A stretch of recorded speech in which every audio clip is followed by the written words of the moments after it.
In this video, I go over how the rich use debt to get richer, where the negative outlook on debt actually stems from, and how you can use debt yourself to get rich.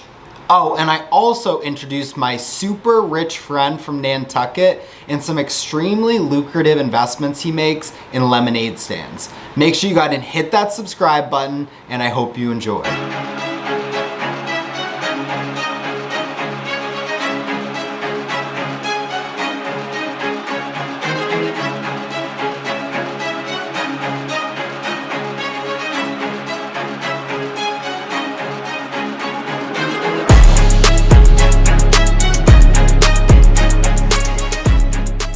Have you ever heard debt is slavery, debt is the worst type of poverty, or I would rather go to bed without dinner than rise in debt? Growing up, I would hear this often, so I set out to see if debt was in fact as bad as it seemed. I have read hundreds of articles, watched countless videos, and even gotten some debt of my own. What I discovered in my research was actually shocking to say the least. Debt is not slavery or worse than poverty. It's actually how the rich get richer. The topic of debt has been a negative one for many years for a variety of reasons, all routed in some pretty significant events in history. You have Black Tuesday in 1929, which was a massive crash in the markets marking the beginning of the Great Depression. This was caused due to a variety of factors, and excessive debt accumulation being one of the biggest. You have also the 1990s recession, which lasted a year until 1991. This was partly caused by the saving and loan industry collapse in mid-1980s, where lending standards were lax to say the least, allowing banks to speculate on risky investments and lend excessively. This forced Congress to implement the Financial Institutions Reform, Recovery, and Enforcement Act of 1989. And third, the biggest event cemented in people's hate for debt was the market crash of 2008, when the subprime mortgage lender IndyMac collapsed, starting the wave of mortgage defaults for some buyers. This then obviously caused the Lehman Brothers to go bankrupt under the weight of $613 billion with a B, due to their investment in subprime debt. If you're wondering what subprime debt is, it's basically crap loans to people who can't maintain a payment schedule, so people with less than a 600 credit score. An easy way to remember this is prime is obviously ideal, and sub means less than, so subprime is less than ideal borrowers. With all these events in history, it's really no question why debt has gained such a bad reputation.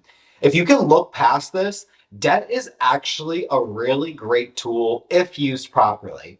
According to companiesmarketcap.com, Google has $28.508 billion in debt. Amazon has $134.68 billion in debt, and Tesla has $9.91 billion in debt. Then there's also Apple, which has $104.59 billion in debt. I could go on for hours. The point is, if these companies are using debt and they are a multi-billion-dollar company, close to trillion-dollar companies, then it can't be as bad as I have been led on to believe. So how do you use debt properly, and why do the rich specifically use it? Well, the easy answer is leverage, but that's just one way, and I promise you 6. The wealthy use debt to leverage their already substantial net worth to make investments that will make them even more money. A simple way to put this is take John, my rich friend from Nantucket, for example. He has $10,000 to buy a lemonade stand. Lemonade stands on the open market sell for about $10,000 and make about $2,000 a year. So my rich friend John from Nantucket can buy one lemonade stand with his $10,000, and that will make him $2,000 a year. Now let's introduce debt or leverage. Say John has his original $10,000 and then borrows another $20,000 from the bank. Now John has $30,000 and can buy 3 lemonade stands. Those 3 lemonade stands will make $6,000 total a year, which is obviously a lot more than if he just used his own money. There are obviously a ton of ways to make this more complicated, but when you borrow money, it's at an interest rate. So say John has to pay $20,000, he borrowed back at a predetermined rate of 5% over a 10-year period. Well, this debt alone would cost him $2,544 a year. This is how much the $20,000 loan costs a year to pay back over 10 years with a 5% interest. So simply by borrowing this money, John has made himself an extra $1,456 a year.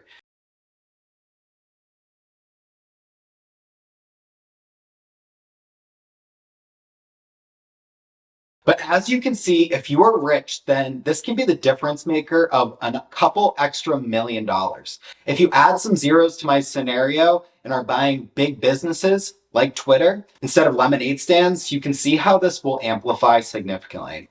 According to NASDAQ.com, rich people are also no strangers to credit cards. Credit cards are a form of debt as you are borrowing from the credit card company money for your purchases. My good friend John, for example, from Nantucket, uses the credit cards for his lavish purchases, the Rolexes, designer bags, and sushi at Nobu. But instead of paying interest by allowing those balances to go unpaid, he pays it off in full. This gets him tons of points and rewards that he can then use to pay for his vacation that he was already planning on going on at the Ritz-Carlton in Bora Bora. However, instead of spending $30,000 for his stay, it's free from the points and benefits that he acquired on his other purchases. Now, leverage for lemonade stands or investments, credit cards, these are just a few ways the rich get richer using debt. But this is far from the largest. In the land of the rich, there is one common enemy, and that is taxes. Taxes take a huge chunk of your money.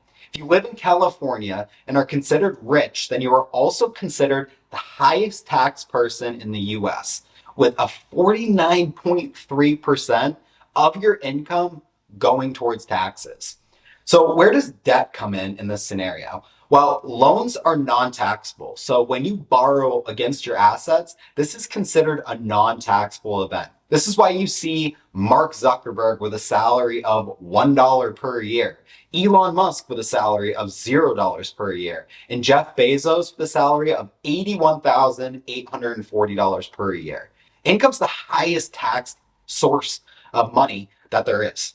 Loans have zero taxes. Now, it's obvious and goes without saying that that taxable income pales in comparison to the billions of dollars that they actually have. Instead, they are compensated through tax-deferred stock options and loans that they use to borrow against the value of their actual net worth. The wealthy have a plethora of ways to access non-taxable money through these loans. They could do a cash-out refinance on their real estate.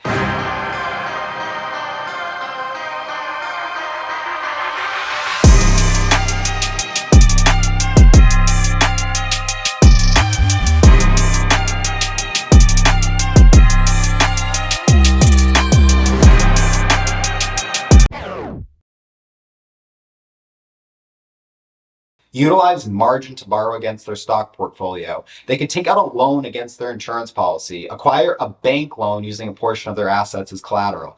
These are all options that the rich use to access money without taxes being a factor. And once again, these are all non-taxable methods the rich can access money without having to pay half of their money towards taxes. The interest on these loans are generally a tax write-off too, which is just an added bonus. Additionally, the rich will use debt because it's cheaper than using cash. Take, for example, Mark Zuckerberg. At age 28 was worth $15.6 billion.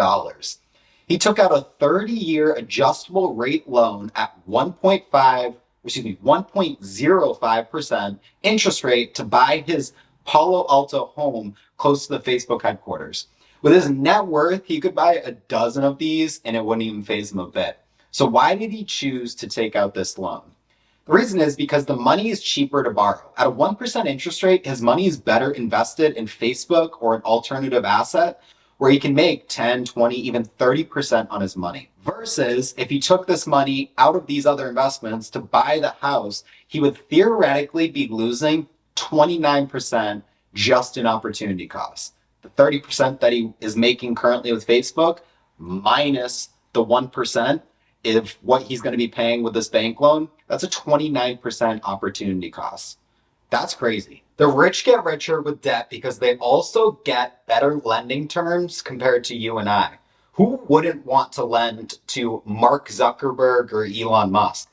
I'm not sure there could be a more qualified borrower or buyer than a billionaire borrowing $6 million dollars like Mark Zuckerberg did. So with this, banks will compete for these loans and make the terms as favorable as possible to get the chance to just do business with someone like Mark or Elon. Versus you and I, we don't have billions of dollars or a near $1 trillion company. So there is a very real risk of us defaulting if we lose our job or if the economy drastically shifts towards a recession. You don't need to be a billionaire for debt to be advantageous to you. It does, however, need to be treated with respect and as a tool. Debt can turn very quickly towards the worst type of poverty if it's not used with proper calculated risks. Debt should only be used to buy things that can multiply your income, will prevent you from paying taxes, or will grow your business. Thank you so much for watching. Hit that subscribe button and check out one of my other videos over here.